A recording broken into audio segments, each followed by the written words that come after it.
찬송가 98장 함께 찬양 드리겠습니다.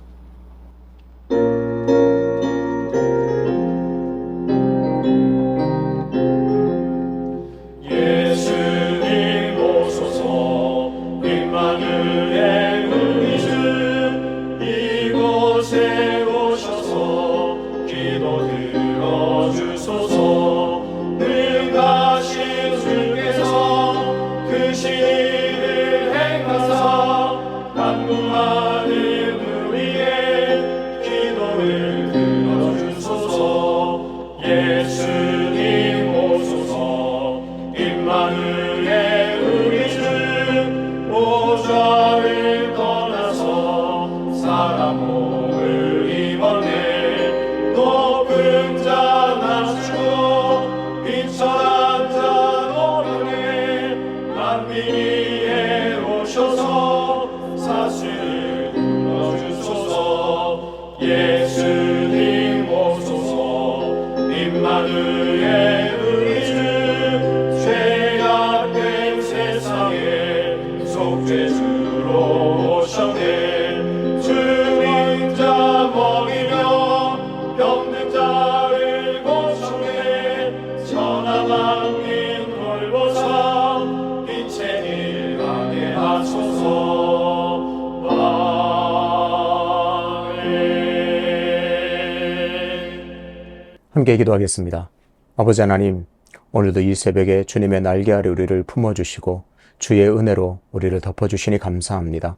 오늘도 그 은혜와 능력을 힘입어 우리에게 주어진 삶을 넉넉히 살아 승리할 수 있는 은혜를 허락하여 주시옵소서. 아버지 하나님, 우리를 세상의 소금과 빛으로 불러주심을 감사합니다. 세상이 맛을 잃지 않게 하며 세상이 어둠의 지배에 당하지 않도록 진리의 빛을 비추는 삶이 되게 하여 주옵소서. 세상이 아무리 어둡다 할지라도, 세상이 아무리 암울하다 할지라도 우리 한 사람 한 사람의 그리스도인이 세상의 빛이 되어 진리를 비추어 어둠을 몰아내는데 우리를 사용하여 주옵소서. 하나님의 전능하심이 주어진 삶에서 탁월함으로 드러나 삶의 자리자리에서 하나님을 영광스럽게 하며 하나님의 이름을 빛나게 하는 복된 삶이 되게 하여 주옵소서. 아버지 하나님, 수유제일교회에 건강의 문제로 근심하며 또 눈물로 침상을 적시는 성도들이 참 많습니다. 하나님, 건강의 문제로 근심과 기도 중에 있는 성도들에게 속히 치유와 회복의 은혜를 허락하여 주옵소서. 그래서 아버지 하나님, 수술을 앞두고 있는 성도들에게 참 평안이 임하게 도와주시고 수술의 과정과 모든 회복의 과정에 있는 성도들이 힘을 얻고 회복의 은혜를 누려 하나님 앞에 감사 찬송할 수 있는 날 속히 보게 하여 주옵소서. 세상에 알 수도 줄 수도 없는 평강을 허락하여 주셔서 마음의 평강과 위로가 넘치게 하여 주옵소서. 아버지 하나님, 여름철 또 여러 가지 교육 행사를 앞두고 있습니다. 교육부 바이블 선머 스쿨을 준비합니다. 살아있고 운동력 있는 말씀이 역사하는 복된 시간 되게 도와 주옵소서. 어릴 때부터 살아있고 운동력 있는 말씀으로 예수 그리스도를 알아가며 예수 그리스도의 진리가 그 심령에 새겨지는 복된 시간들 될 수 있도록 인도하여 주옵소서. 모든 교육자들과 교사들에게 지혜의 능력과 은혜를 허락하여 주셔서 주님 주신 힘으로 모든 일을 넉넉히 감당할 수 있도록 인도하여 주옵소서. 오늘도 겸손하게 하나님의 말씀 앞으로 나아갑니다. 말씀 가운데 우리 자신을 정직하게 보게 하여 주셔서 하나님의 말씀 가운데로 하나님께서 인도하시고 말씀하시는 그 명령에 순종함으로 나갈 수 있는 복된 시간 되게 도와주옵소서. 감사드리며 예수 그리스도 이름으로 기도하옵나이다. 아멘. 오늘 함께 통독할 말씀은 잠언 12장입니다. 훈계를 좋아하는 자는 지식을 좋아하거니와 징계를 싫어하는 자는 짐승과 같으니라. 선인은 여호와께 은총을 받으려니와 악을 꾀하는 자는 정죄하심을 받으리라. 사람이 악으로서 굳게 서지 못하거니와 의인의 뿌리는 움직이지 아니하느니라. 어진 여인은 그 지아비의 멸루관이나 욕을 끼치는 여인은 그 지아비의 뼈가 서금 같게 하느니라. 의인의 생각은 정직하여도 악인의 도모는 속임이니라. 악인의 말은 사람을 엿보아 피를 흘리자 하는 것이거니와 정직한 자 입은 사람을 구원하느니라. 악인은 엎드려져서 소멸되려니와 의인의 집은 서 있으리라. 사람은 그 지혜대로 칭찬을 받으려니와 마음이 굽은 자는 멸시를 받으리라. 비천히 여김을 받을지라도 종을 부리는 자는 스스로 높은 채하고도 음식이 핍절한 자보다 나으니라. 의인은 자기의 가축의 생명을 돌보나 악인의 긍휼은 잔인이니라. 자기의 토지를 경작하는 자는 먹을 것이 많거니와 방탕한 것을 따르는 자는 지혜가 없느니라. 악인은 불의의 이익을 탐하나 의인은 그 뿌리로 말미암아 결실하느니라. 악인은 입술의 허물로 말미암아 그물에 걸려도 의인은 환난에서 벗어나느니라. 사람은 입의 열매로 말미암아 복록에 족하며 그 손이 행하는 대로 자기가 받느니라. 미련한 자는 자기 행위를 바른 줄로 여기나 지혜로운 자는 권고를 듣느니라. 미련한 자는 당장 분노를 나타내거니와 슬기로운 자는 수욕을 참느니라. 진리를 말하는 자는 의의를 나타내어도 거짓쟁이는 속이는 말을 하느니라. 칼로 찌름같이 함부로 말하는 자가 있거니와 지혜로운 자의 혀는 양약과 같으니라. 진실한 입술은 영원히 보존되거니와 거짓 혀는 잠시 동안만 있을 뿐이니라. 악을 꾀하는 자의 마음에는 속임이 있고 화평을 의논하는 자에게는 희락이 있느니라. 의인에게는 어떤 재앙도 임하지 아니하리니와 악인에게는 앙화가 가득하리라.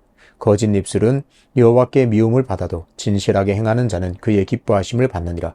슬기로운 자는 지식을 감추어도 미련한 자의 마음은 미련한 것을 전파하느니라. 부지런한 자의 손은 사람을 다스리게 되어도 게으른 자는 불임을 받느니라. 근심이 사람의 마음에 있으면 그것으로 번뇌하게 되나 선한 말은 그것을 즐겁게 하느니라. 의인은 그 이웃의 인도자가 되나 악인의 소행은 자신을 미혹하느니라. 게으른 자는 그 잡을 것도 사냥하지 아니하나니 사람의 부귀는 부지런한 것이니라. 공의로운 길에 생명이 있나니 그 길에는 사망이 없느니라. 아멘. 의인과 악인의 문진표라는 제목으로 말씀을 전하겠습니다. 최근에 건강검진을 받아보신 적이 있으신가요? 검진을 받기 전에 보통은 문진표를 작성합니다. 문진표를 보고 의사는 그 사람의 건강에 대한 또 생활 습관에 대한 기본 진단을 합니다. 그리고 구체적인 검사를 통해서 최종 건강 상태를 통보하게 됩니다. 문진표를 다 작성한 사람은 궁금해합니다. 나의 생활 습관이 과연 올바른지 그렇지 못한지를 걱정하게 됩니다. 그리고 나는 건강한가 그렇지 못한가를 예상하게 됩니다. 신앙생활에 있어서도 가끔씩 문진표를 작성해 볼 필요가 있습니다. 나는 신앙생활을 잘하고 있는지 아니면 그렇지 못한지를 확인해 볼 필요가 있습니다. 오늘 본문 잠언 12장은 일종의 문진표 역할을 합니다. 문진표를 작성하는 마음으로 오늘 본문을 읽으면 참 좋겠습니다. 그렇다면 예상해 보겠습니다. 문진표를 보기 전에, 이 문진표를 작성하기 전에 한번 예상해 보죠. 나는 의인인가 악인인가? 나는 선인인가 죄인인가? 대부분 그래도 나는 악인은 아니겠지, 죄인은 아니겠지 하는 마음을 가지게 됩니다. 그래서 나는 그래도 의인이고 나는 선인이라는 결과를 예상하게 됩니다. 그렇다면 결과가 어떻게 될지, 또 결과가 어떻게 나올지 오늘 본문을 통해서 문진표를 함께 작성해 보겠습니다. 오늘 본문은 흐름이나 통일성이 없는 여러 가르침을 모아놓은 잠언집입니다. 그리고 그 형식은 악인과 의인, 선인과 죄인을 대조하고 있습니다. 오늘은 1절부터 3절 그리고 15절부터 19절 이 부분을 깊이 보도록 하겠습니다. 그럼 이제 본격적으로 나는 의인인지 악인인지 문진표를 한번 작성해 보겠습니다. 첫 번째 문진표 질문입니다. 당신은 훈육과 징계를 좋아합니까? 입니다. 잠언 12장 첫 부분은 훈계를 좋아하는 사람과 징계를 싫어하는 사람을 대조합니다. 훈계는 훈련과 연관이 있습니다. 여러 가지 이런저런 훈련을 시키는 것과 연관이 있고, 징계는 책망 혹은 꾸지람과 깊은 관련이 있습니다. 하지만 오늘 본문에서는 훈계와 징계가 비슷한 의미로 사용되고 있습니다. 1절을 보겠습니다. 훈계를 좋아하는 자는 지식을 좋아하거니와 징계를 싫어하는 자는 짐승과 같으니라. 12장 전체는 악인과 의인을, 의인과 악인을 대조하고 있습니다. 당연히 의인과 악인을 구분하는 키워드가 있겠죠. 그 첫 번째 키워드가 바로 훈계입니다. 훈계를 좋아하는 사람은 지식을 좋아하고, 그런 사람은 지식을 바탕으로 올바른 삶을 살아가게 됩니다. 그래서 의인으로 됩니다. 결국 훈계를 좋아하고 훈계를 좋아하는 사람이 곧 의인으로 인정받는 구조입니다. 훈계를 좋아하는 사람이 의인의 특징이라면 악인의 특징은 무엇일까요? 자연스럽게 훈계를 싫어하는 것이 특징입니다. 악인은 훈계를 싫어합니다. 훈계를 듣기를 정말 싫어하죠. 훈계를 싫어하는 자는 당연히 지식을 싫어합니다. 올바른 삶을 살아갈 지식이 없어 당연히 악인의 길에서 벗어날 수가 없습니다. 그렇다면 훈계를 좋아한다 또는 훈계를 싫어한다는 보다 근본적이고 본질적인 의미는 무엇일까요? 우선 훈계를 좋아하고 싫어한다는 것은 마음의 문제이자 태도의 문제입니다. 훈계는 책망과 훈련과 꾸지람입니다. 쉽게 말하면 잘못된 것이 있으니 꾸짖어 고친다는 의미입니다. 그래서 훈계를 좋아한다는 말은 자신의 부족함이나 잘못을 인정한다는 말이 됩니다. 훈계를 좋아하는 사람의 특징은 자신의 부족함이나 자신의 잘못을 인정한다는 말입니다. 아, 내가 이번에 잘못되었구나. 아, 이번에 내가 틀렸구나. 라는 것을 인정하는 것입니다. 훈계를 듣고 바꾸는 사람이고 훈계를 듣고 바로잡는 사람입니다. 이런 사람이 지혜가 있는 사람이고 의인으로 인정받습니다. 훈계를 좋아하는 사람은 이처럼 자신이 잘못되었고 자신이 틀렸다는 것을 인정하는 사람입니다. 반대로 훈계를 싫어한다는 말은 자신이 잘못도 없고 실수도 없다고 생각하는 사람입니다. 아이, 나는 잘못한 것이 없어. 내가 잘못되고 내가 틀릴 일이 없다라고 생각하는 사람입니다. 자신이 잘못되거나 틀릴 일이 없다고 생각하니까 훈계 듣기를 싫어합니다. 훈계 따위는 나에게 필요가 없어. 나는 틀릴 일 없고 나는 다 맞아. 매사에 나는 옳은 사람이야 라고 생각하는 사람입니다. 좀 더 쉽게 말하면 의인은 내가 틀릴 수 있고 잘못될 수 있다고 생각하는 사람이고 악인은 내가 틀리거나 잘못될 일이 없다고 생각하는 사람이라고 정리할 수가 있습니다. 두 번째 문진표는 말과 관련이 되어 있습니다. 2-1. 나는 어떤 말을 하는 사람인가? 나는 거짓을 말하는 사람인가? 나는 진실을 말하는 사람인가? 입니다. 오늘 본문 15절부터 18절에서는 악인과 의인을 구별하는 문진표로 말을 제시합니다. 그 사람이 하는 말을 보면 의인인지 또는 악인인지를 알 수 있다는 뜻입니다. 17절을 보겠습니다. 진리를 말하는 자는 의의를 나타내어도 거짓 증인은 속이는 말을 하느니라. 의인의 가장 큰 특징은 진리의 말을 하는 겁니다. 여기서 진리는 진실로 보는 것이 더 자연스럽습니다. 그래서 공동번역, 새번역, 또 현대어 성경 등에서는 17절을 진실로 번역했습니다. 그러니까 의인은 항상 진실된 말을 합니다. 거짓말을 하는 것이 아니라 항상 진실된 말을 한다는 뜻입니다. 반대로 악인의 말은 항상 거짓을 일삼습니다. 입으로 하는 말이 항상 거짓입니다. 거짓으로 사람을 속이고 거짓으로 사람에게 손해를 입힙니다. 어떤가요? 누가 의인이고 누가 악인입니까?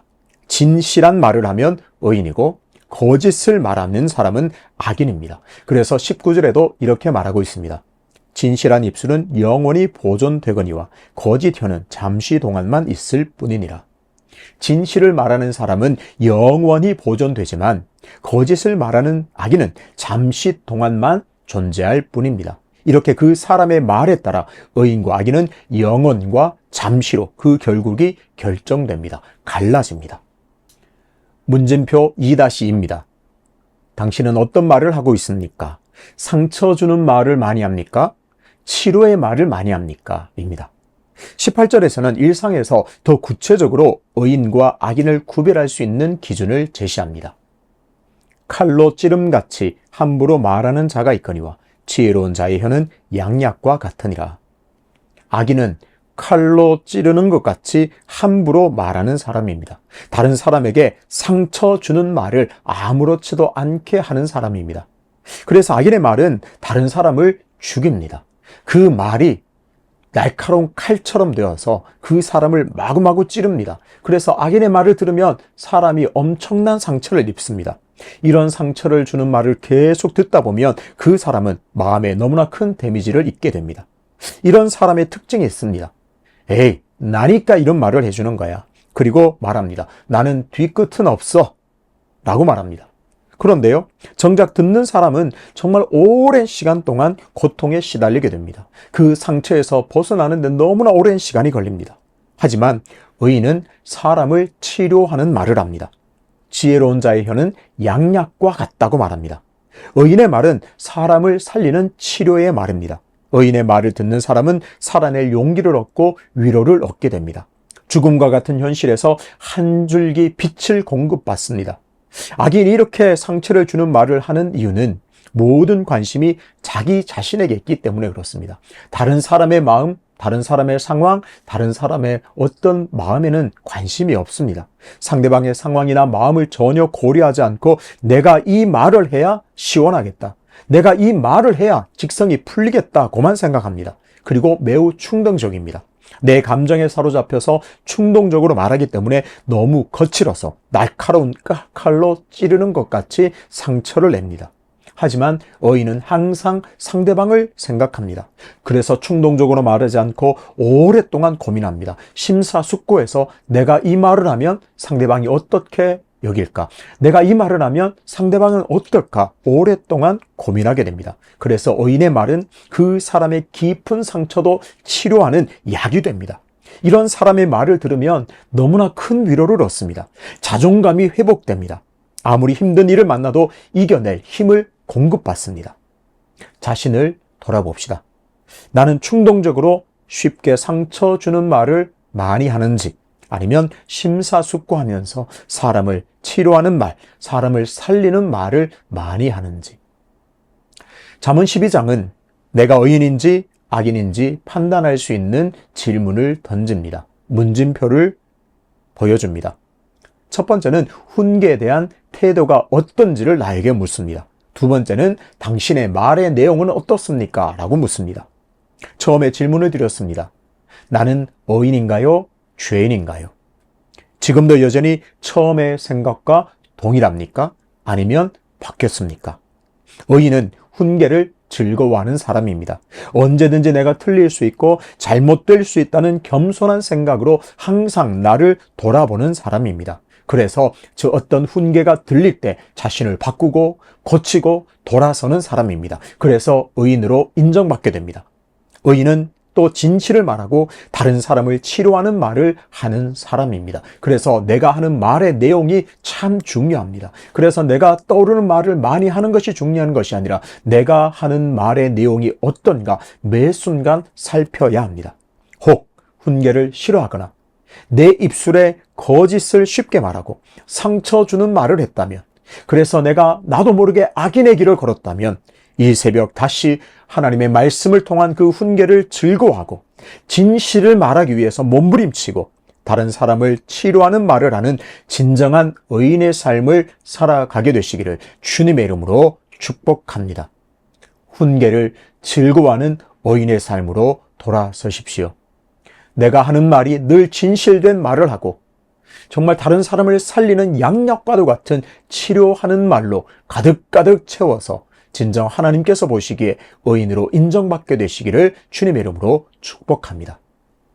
아버지 하나님, 그저 은혜로 나는 예수 믿고 있으니 구원받아 의인이 되었다 라고만 생각했는데, 오늘 잠언 말씀에서 훈계를 대하는 태도를 통해서 내가 의인인지 악인인지를 살펴보라고 말씀하시니 감사합니다.